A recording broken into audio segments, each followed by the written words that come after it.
Bonjour à tous, soyez bénis dans le saint nom de notre Seigneur Jésus-Christ. Désolé pour le retard, nous tenons vraiment à nous excuser pour le désagrément. On a eu quelques petits soucis dans la journée d'aujourd'hui, mais Dieu fait grâce et nous demeurons fidèles à notre programme. Et donc, comme à l'accoutumée, nous allons nous retrouver aujourd'hui pour un dimanche intime, de paroles de Dieu sans frontières. Et aujourd'hui, nous allons parler, nous allons toucher un thème plus ou moins délicat. Alors, nous dirons aujourd'hui que Jésus n'est pas venu pour une catégorie de personnes. La parole de Dieu n'est pas réservée à une catégorie de personnes. Voilà. Alors, nous allons tout au long de ce moment de partage essayer d'être édifiés par rapport à ce que disent les Écritures quant à cela. Parce que nous pouvons constater que dans notre, on peut dire quoi, dans nos sociétés, disons, autour de nous, les personnes, il y a des personnes qui se mettent à part d'avance, il y a des personnes qui estiment qu'ils n'ont pas accès à la parole de Dieu. Il y a des personnes qui estiment que la parole de Dieu s'est faite que pour une certaine catégorie de personnes. Lorsque tu viens aborder le sujet de la parole de Dieu avec ces personnes-là, eh ben, vous allez le plus souvent écouter que, voilà quoi, soit la personne n'est pas concernée, voilà. Deux frères peut être là en train de discuter à propos de la parole de Dieu, de s'édifier, mais il y a sur cette terre des personnes qui ne se sentent pas concernées. Et aujourd'hui, je viens tout simplement dire à quelqu'un que toi aussi tu es concerné. Peu importe, tu peux être chrétien, tu es concerné, mais même païen, tu es aussi concerné. Tout le monde est concerné.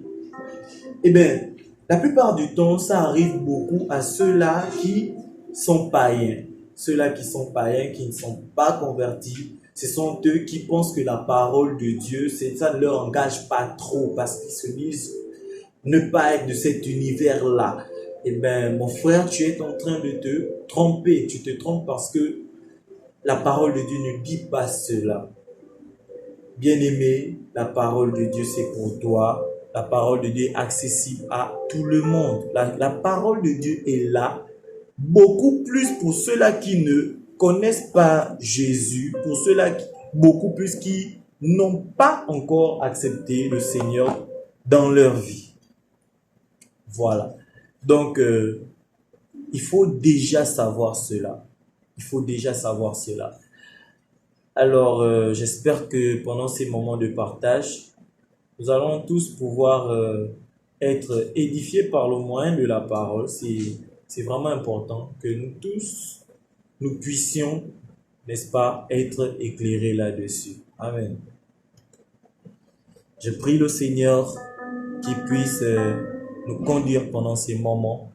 Je prie le Seigneur qui puisse parler, toucher une personne pendant ces temps, en ce dimanche. Dans le nom de Jésus.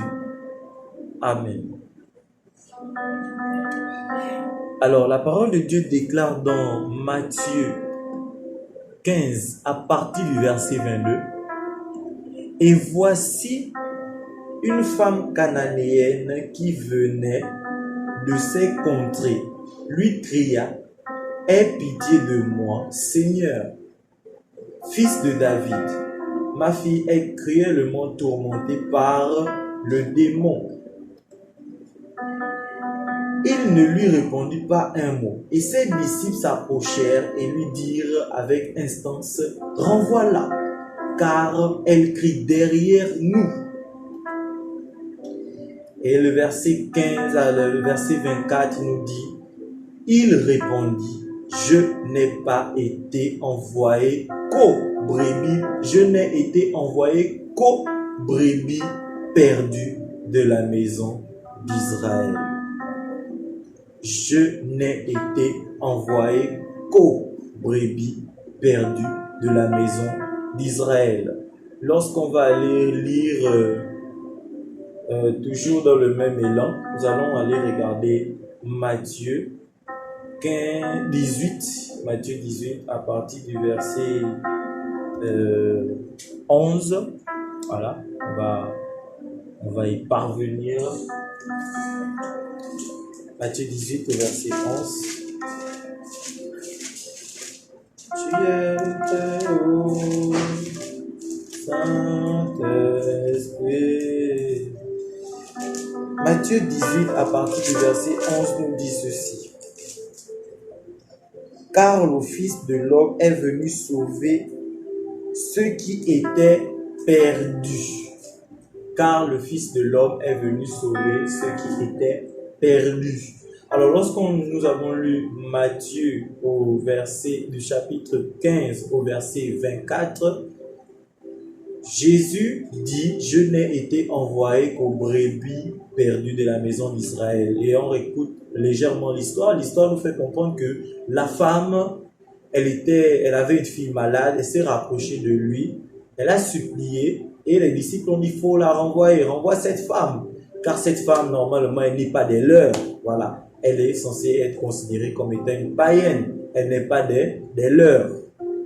Et Jésus répond à ses disciples, je n'ai été envoyé qu'aux brebis perdues de la maison d'Israël.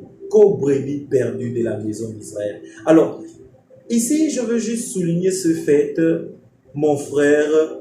Jésus n'est pas venu seulement pour celui-là qui est chrétien à l'avance. Jésus n'est pas venu, la parole de Dieu n'est pas venue toucher pour ceux-là qui sont chrétiens. Avant d'être chrétiens, nous tous, nous sommes païens. Alors, si nous avons pu devenir chrétiens un jour, c'est tout simplement parce que nous avons choisi d'écouter cette parole que toi, tu te refuses d'écouter en pensant qu'elle est réservée à une catégorie de personnes. La parole de Dieu n'est pas réservée à une catégorie de personnes. La parole de Dieu est là pour tout le monde. La parole de Dieu est là pour édifier tout le monde. Elle n'est pas réservée à une catégorie de personnes. Donc, mon bien-aimé, cher frère, si tu crois que la parole de Dieu est réservée à celui-là qui est chrétien, mets-toi en tête que le chrétien était d'abord païen avant de devenir chrétien. Et il s'est laissé toucher par la parole de Dieu qu'il a écoutée. Cette parole n'est pas venue pour ceux qui sont déjà chrétiens. La parole de Dieu en vérité n'est pas venue pour les chrétiens. Elle est venue pour les païens. La parole de Dieu est venue pour les païens. Tous ceux qui sont hors de la volonté de Dieu, tous ceux qui marchent hors des commandements de Dieu, hors de la volonté de Dieu, ces personnes-là, la parole de Dieu s'adresse à elles. Ça veut dire quoi? Que même étant déjà chrétien, si tu ne marches pas conformément aux Écritures, tu es déjà à même d'être touché par la parole. Car la parole de Dieu s'adresse à ceux-là qui sont sur le mauvais chemin et aide à fortifier ceux-là qui sont déjà sur le bon chemin. Alors, tu dois déjà comprendre que la parole de Dieu n'est pas réservée. Toi qui as l'habitude de voir la parole de Dieu et de zapper, bien-aimé, ne zappe plus. Parce que la parole de Dieu te concerne. Si tu te concentres, tu sauras que derrière ce message, il y a une parole pour toi. Ne refusons pas la parole de Dieu. La Bible déclare que celui qui me réunit devant les hommes, je le réunirai devant mon Père. Il dit celui. Il n'a pas dit le chrétien qui me. Il a dit celui. Donc ça veut dire que toi, en tant qu'homme, chrétien ou païen, dès le moment où tu réunis Jésus dans le monde, sache qu'il fera de même lorsque tu seras mort. La Bible dit qu'après la mort vint le jugement. Ça veut dire qu'après la mort, il y a une rencontre avec notre Créateur. Et si tu l'as régné, il n'aura même pas besoin de dire quoi que ce soit te concernant. Il te régnera aussi. C'est la parole de Dieu qui le dit. Et lorsque nous avons lu le chapitre 18, au verset 11, la Bible nous a appris ceci. Jésus a dit, car le Fils de l'homme n'est pas venu sauver, le Fils de l'homme est venu sauver ceux qui étaient perdus. Le Fils de l'homme est venu sauver ceux qui étaient perdus. Alors, dans la maison de Dieu, c'est-à-dire chez les chrétiens, il y en a qui se perdent toujours. Il y en a qui se perdent toujours. Et le Fils de l'homme est venu pour eux déjà, pour les permettre de se retrouver, de retrouver le droit chemin.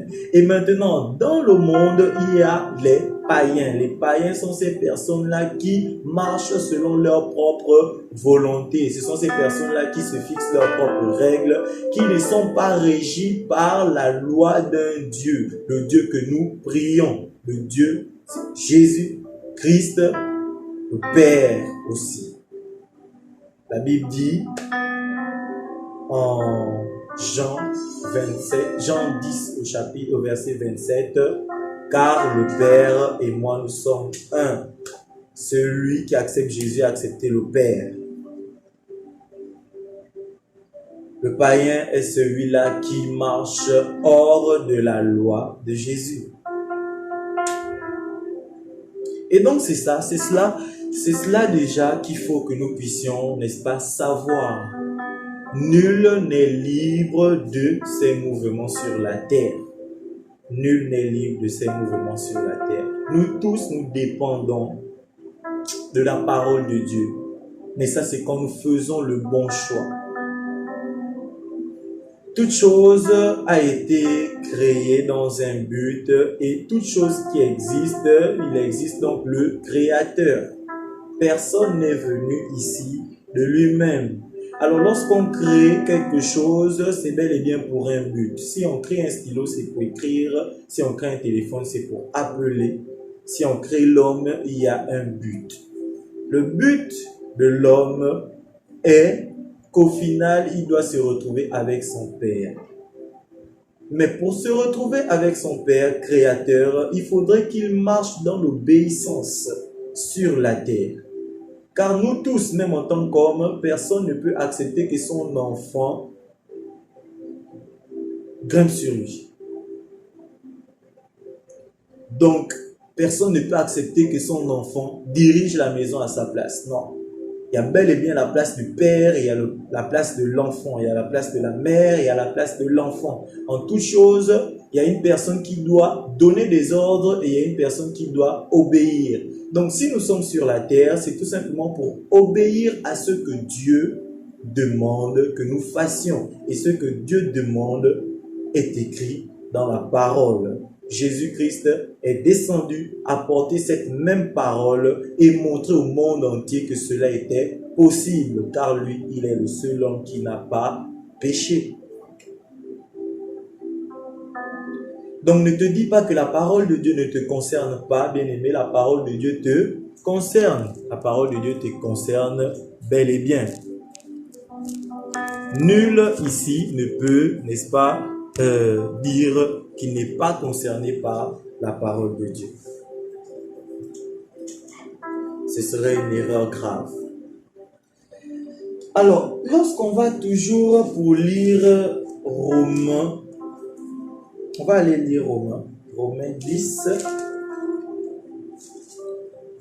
au verset 1. La Bible dit, « Frères, le vœu de mon cœur et ma prière à Dieu pour Israël est qu'ils soient tous sauvés. » Et qu'ils soient tous sauvés. Le vœu de l'apôtre Paul pour les hommes est que nous tous nous soyons sauvés. Lorsqu'on va aller lire 1 Timothée 2, et c'est que je retrouve Timothée, 1 Timothée 2, à partir du verset 4, la Bible nous dit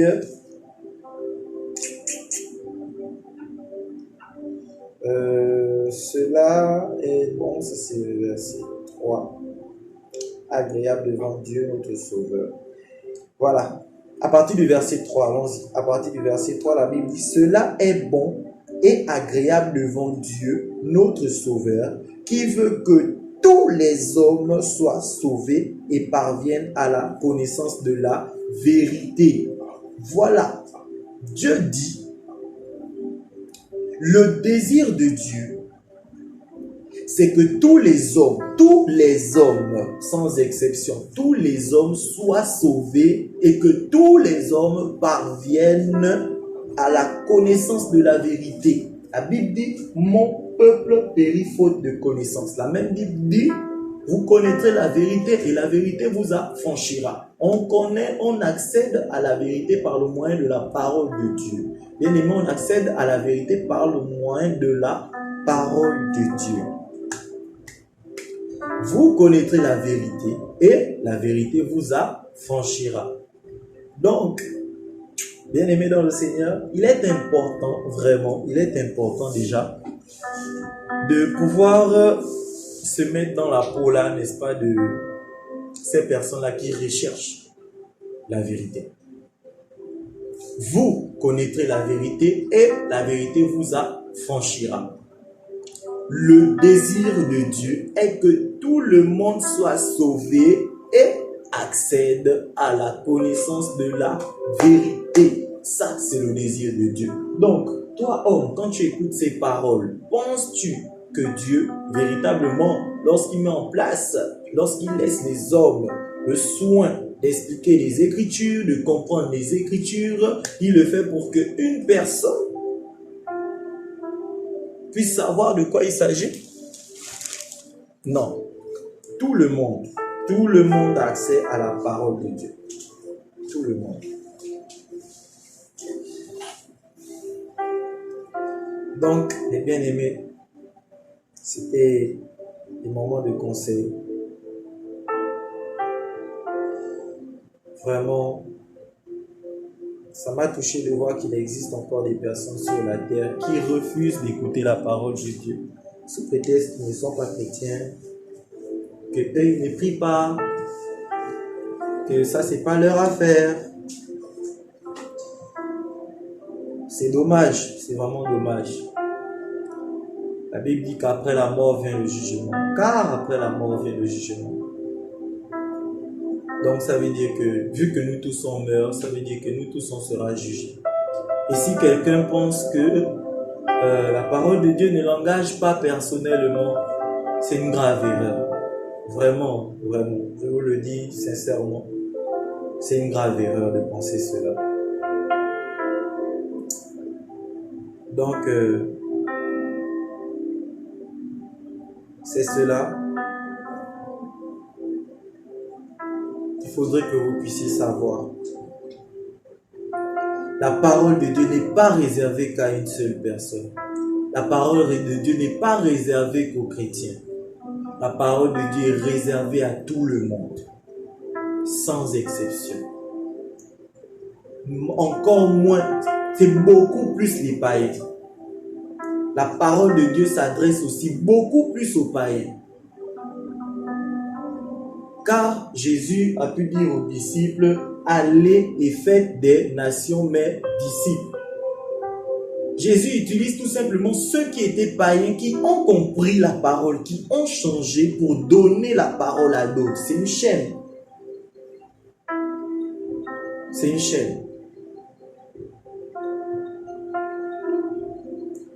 Donc, nous prions vraiment le Seigneur que vous puissiez comprendre cela. Vraiment, j'ai des frères, j'ai des sœurs, j'ai des amis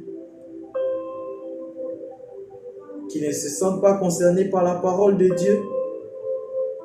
Mais pourtant, nous tous, nous sommes concernés par la mort. Nous tous. Il n'y a pas quelqu'un qui va fuir ce châtiment-là.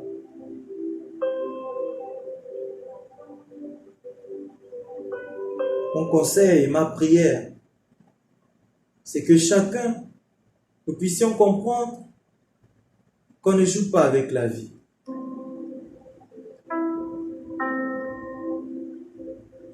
Si vous constatez qu'il existe des hommes qui exhortent, qui partagent la parole de Dieu, qui évangélisent, sachez que ces hommes-là ne sont pas nés à l'intérieur. Mais que comme vous, ils ont eu une vie aussi par le passé. Et cette parole, cette même parole, leur a été adressée. Et ils ont compris. Ils se sont détournés. Nous nous sommes détournés. Et nous avons dit que cette même parole que nous avons reçue gratuitement, qui nous a fait changer, c'est cette parole-là que nous allons donner gratuitement et qui va faire changer un frère ou même une sœur. La Bible dit dans Jean 3,16, car Dieu a tant aimé les hommes, car Dieu a tant aimé le monde, qu'il a donné son Fils unique, afin que quiconque, il n'a pas donné un détail sur la personne, il n'a pas dit afin que les chrétiens croient en lui, afin que quiconque, toute personne, quiconque croit en lui, ne périsse point, mais qu'il ait la vie éternelle. La mort, les chrétiens comme les païens passent par la mort. Ça veut tout simplement dire que la mort n'est pas la mort. Sur la terre, on ne meurt pas. Sur la terre, on quitte la terre. On meurt lorsqu'après avoir quitté la terre, nous allons dans la géhenne. L'homme a été créé pour vivre éternellement. L'âme de l'homme vit. Car la Bible nous dit que dans la géhenne, nous allons souffrir. Nous serons dans la souffrance éternelle. Nous allons vivre éternellement, mais dans la souffrance. Et que pour ceux-là qui ont réussi à persévérer dans la parole jusqu'au bout, ils vivront éternellement avec Dieu dans la Nouvelle Jérusalem. Ça veut dire que peu importe la destinée, l'homme vivra. Peu importe là où la personne partira, l'homme vivra. Ce que nous voyons le plus souvent, nos frères, nos sœurs, nos amis que nous perdons ici et là, c'est pas la mort. C'est un départ vers quelque part, vers un endroit. Nous quittons tout simplement la terre.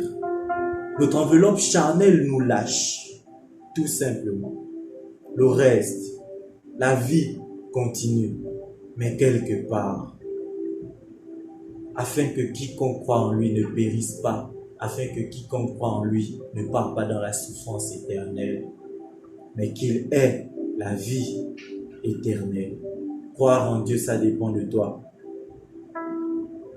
Tu es païen, mon frère, après ce message, décide maintenant de rentrer en contact avec la parole de Dieu. Décide maintenant de t'arrêter une minute pour écouter un frère. Décide de t'arrêter une heure pour écouter un message sur Internet. Décide maintenant, car la parole de Dieu que tu vois ici et là, si ces hommes parlent, c'est parce que Dieu les envoie. Et si Dieu les envoie, c'est parce que Dieu a un message pour l'homme avec grand H. Tu es concerné. Merci Père éternel pour ces moments. Je prie véritablement que ta parole, ô Dieu de gloire, qui sépare âme et esprit, jointure et moelle, Père éternel, puisse franchir cette frontière qu'est les réseaux sociaux, afin d'atteindre la vie de quiconque écoutera ce message. Éternel, je prie véritablement que tu suscites, Père éternel, ton ange, tes anges, ton esprit, Père éternel, dans cette pièce où ce frère, cette sœur, écoute ce message, Père éternel, afin de le toucher et de le ramener sur le droit chemin. Je bénis le Seigneur pour sa grâce et ses bienfaits. Bénissons le Seigneur qui est élevé, qui est magnifié. Merci Père. Merci Seigneur. Gloire soit rendue à ton nom. Merci pour la grâce que tu nous donnes chaque jour. Sois élevé, sois magnifié pour des siècles et des siècles. Amen. Soyez bénis dans le nom de Jésus. Partagez la vidéo, c'est l'évangélisation, c'est la parole de Dieu. Ça ne nous coûte rien. Nous sommes en Wi-Fi. Dieu a pourvu, nous avons des forfaits. Partageons, ne fût-ce que les liens. Et que d'autres personnes soient richement bénies aussi à travers la parole. Soyez bénis dans le nom de Jésus.